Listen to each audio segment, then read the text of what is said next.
Dugaan penipuan dengan modus pre-order (PO) jual beli emas antam melalui jejaring media sosial kembali terjadi. Kali ini, tak kurang dari 55 orang dari berbagai daerah merasa ditipu oleh sistem jual beli yang diduga memakai sistem Ponzi ini. Para korban ini berkumpul di Bandung untuk selanjutnya akan melaporkan penipuan tersebut ke Polisi Daerah Jawa Barat atau Polda Jabar. Dikatakan salah seorang korban, hari ini 55 orang yang menjadi korban telah bersepakat menunjuk lawyer untuk mendampingi mereka dalam kasus ini, dan akan segera melaporkan dugaan kasus penipuan ini ke Polda Jabar. Menurut pengakuan korban, ia mengalami kerugian hingga 251 juta rupiah. Ia memesan logam mulia tersebut lewat akun aplikasi Telegram, Sabtu tanggal 19 Desember tahun 2020. Namun setelah dipesan, emas tersebut tak kunjung datang. Bahkan, rekannya mengalami kerugian yang lebih besar lagi hingga 517 juta rupiah. Di kasus ini korbannya banyak. Kerugian mulai 5 juta rupiah hingga 517 juta rupiah. Total ada 55 orang di seluruh Indonesia yang sampai saat ini diketahui. Total kerugian dari 55 orang ini mencapai 2,3 miliar rupiah. Diyakini, korban masih banyak dari jumlah ini, katanya pada media warta1.co, Sabtu tanggal 19 Desember tahun 2020. Saya sudah mencoba menghubungi pihak pelaku penjualan emas antam ini, namun dia sangat tidak kooperatif. Bahkan telah disomasi oleh pengacara kita pun, si pelaku yang tinggal di Bandung ini tidak memberikan respon. Sementara itu rumah tinggal saya di Surabaya, tentu ini mengganggu waktu, dan menambah kerugian buat saya yang harus ke Bandung untuk urusan masalah ini, kesal korban. Saya berharap uang saya kembali, tegasnya. Sementara itu, Syam Yusef SHMH, pengacara yang ditunjuk oleh para korban meminta agar pelaku yang diduga telah menipu ini bertanggung jawab mengembalikan uang para korban. Namun, lanjut dikatakan Syam Yusef, pihaknya juga telah bersepakat dengan para korban untuk melaporkan kasus ini ke Polda Jabar. Selain dugaan tindak penipuan sesuai KUHP, ia juga berencana melaporkan dengan dugaan tindak pidana transaksi elektronik atau UU ITE. Karena terjadinya kasus ini bermula dari media sosial atau media elektronik. Kita akan segera melaporkan kasus ini ke Polda Jabar dengan laporan dugaan tindak pidana penipuan dan penggelapan sesuai KUHP. Namun, tidak menutup kemungkinan kasus ini pun dilaporkan dengan dugaan tindak pidana transaksi elektronik sesuai UU ITE, ungkap Syam Yusef. Sebetulnya kita sudah somasi si pelaku berinisial TU, seorang ibu rumah tangga yang beralamat di Ciwaruga, Parompong, Bandung Barat. Namun, yang bersangkutan tidak merespon apapun. Untuk itu, saat ini para korban sudah bulat untuk melaporkan kasus yang mengakibatkan kerugian ini ke Polda Jabar, beber pengacara asal Garut ini. Dalam rangka apa nih? Kami pada hari ini sedang melakukan konsolidasi persiapan dalam rangka penanganan dugaan tindak pidana penipuan yang jumlah korbannya 55 orang dengan total kerugian senilai kurang lebih 2,3 miliar. Ini modusnya terkait jual beli logam mulia Kodak Antam. Nah, para korban ini berasal dari Jawa Barat, dari luar Jawa Barat, malahan ada dari luar Pulau Jawa sendiri. Rencananya setelah kita hari ini mematangkan materi, mengumpulkan bukti-bukti, baik itu bukti chat maupun bukti transfer yang sudah kami himpun, termasuk juga menyelesaikan administrasi terkait surat kuasa. Kemudian rencana kita sudah bulat dan matang, kita akan melakukan upaya hukum berupa pelaporan dugaan tindak pidana penipuan dan penggelapan di Polda Jabar. Kapan rencananya, Bang? Tentu itu dibicarakan nanti dengan seluruh korban ya, yang memang korban ini 55 orang dan tersebar di seluruh wilayah Indonesia. Tentu ada sedikit kesulitan terkait komunikasi dan kita mempersiapkan pelapor yang mungkin tidak terlalu lama lagi lah, dalam hitungan minggu lah mungkin kita sudah melakukan pengaduan di Polda Jabar Ini ini. modusnya seperti apa nih? Jadi modusnya ini dia terlapor ini menawarkan jual beli logam mulia antam dengan konsep PO, pre-order terlebih dahulu, dan harga yang di bawah harga antam secara resmi yang tertera dalam website nih. Nah, kemudian dibukalah bentuk PO di grup GS1, GS2. Nah, kebetulan hari ini yang bermasalah di hitungan GS8, 9, 10 dan GS spesial.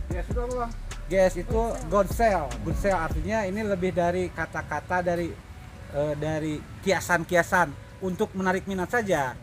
Yang mana menurut keterangannya bahwa antam sendiri baik itu butik logam mulia yang tersebar di beberapa kota tidak membuka program pre-order, dan harganya pun harga yang sesuai dengan website plus pajak.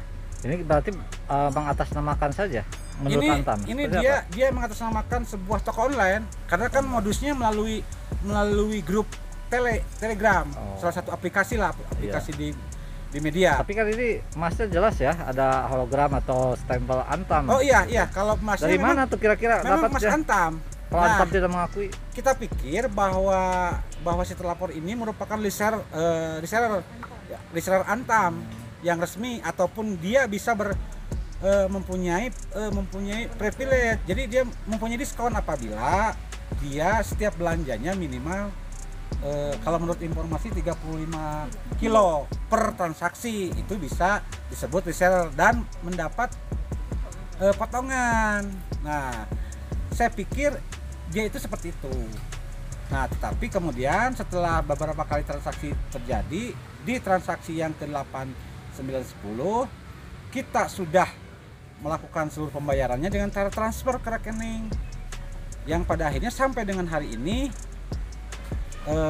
barangnya tidak kami terima dan uangnya pun tidak kembali. Sehingga upaya hukum pertama kali yang saya lakukan adalah melayangkan somasi kepada terlapor, tetapi sampai dengan saat ini tidak ada respon atau belum ada respon dari pihak terlapor. Oleh karenanya maka kita konsolidasi, kita persiapkan bukti-bukti, kita kumpulkan bukti-bukti transfer dan lain sebagainya untuk nanti kemudian dipergunakan oleh kita di pelaporan dugaan tindak pidana di Polda Jabar. Ada berapa korban, Bang?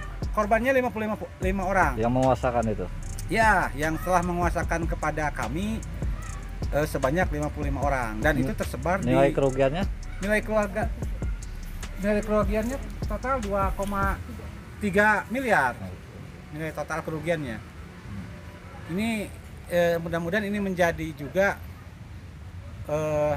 perhatian kepada warga masyarakat yang lain, supaya memang kemudian hati-hatilah, apalagi pada saat ini kita tahu sedang menghadapi pandemi, sehingga untuk ke depan untuk berhati-hatilah ketika ada transaksi online tersebut, harus memang kita benar-benar memverifikasi terlebih dahulu.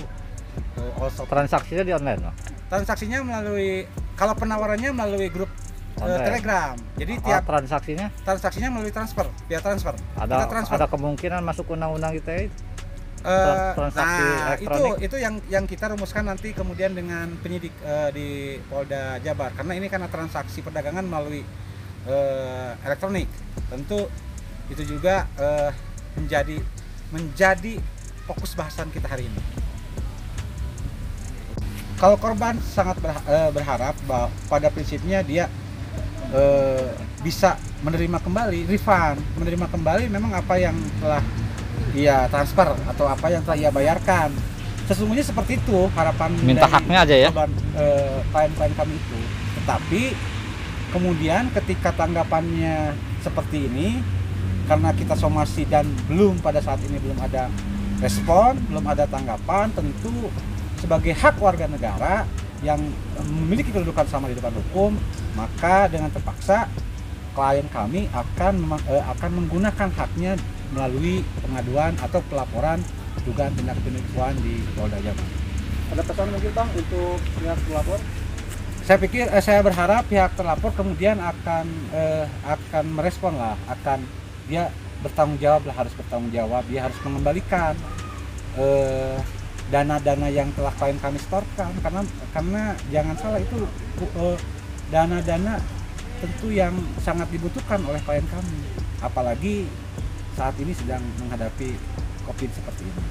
Jadi saya sangat berharap bahwa terlapor kemudian bisa bertanggung jawab, bisa segera mengembalikan, bisa segera membayar kembali, menyerahkan uang kembali milik klien kami. Itu saja sih harapan dari klien kami. Jadi masih membuka ruang komunikasi ya? Ya, memang sebelum ini kita melakukan pelaporan, tentu kami sangat berharap, besar harapan kami untuk bisa diselesaikan secara musyawarah keluarga. Seperti ini, Bu. Ya awalnya kita ndak merasa ya, karena memang ini jual beli, jadi intinya kita itu beli terus gitu. Kalau beli kan otomatis ada barangnya. Bisa ya sampai kan? percaya gitu? Sampai percaya seperti itu, karena memang di Facebook ataupun di Facebook kan ada itu semacam grup itu, terus gitu langsung masuk ke grup Telegram, yaitu di situ tuh jual emas di situ, terus gitu harganya juga murah, ya kita tertariknya di sana. Ibu udah tertipu berapa, Bu? Saya lumayan, sekitar berapa ya, 251-an ya. Sudah berapa lama ini kejadian ini, Bu? Kejadiannya sih saya rasa masih baru. September. Ibu sudah, tapi kan tidak menyangka ya. Sudah coba menghubungi yang bersangkutan, apa jawabannya? Ya seperti itu, seperti yang diupayakan seperti yang di grup itu. Cuman kan kita nggak ngerti di belakangnya tuh dia itu seperti apa.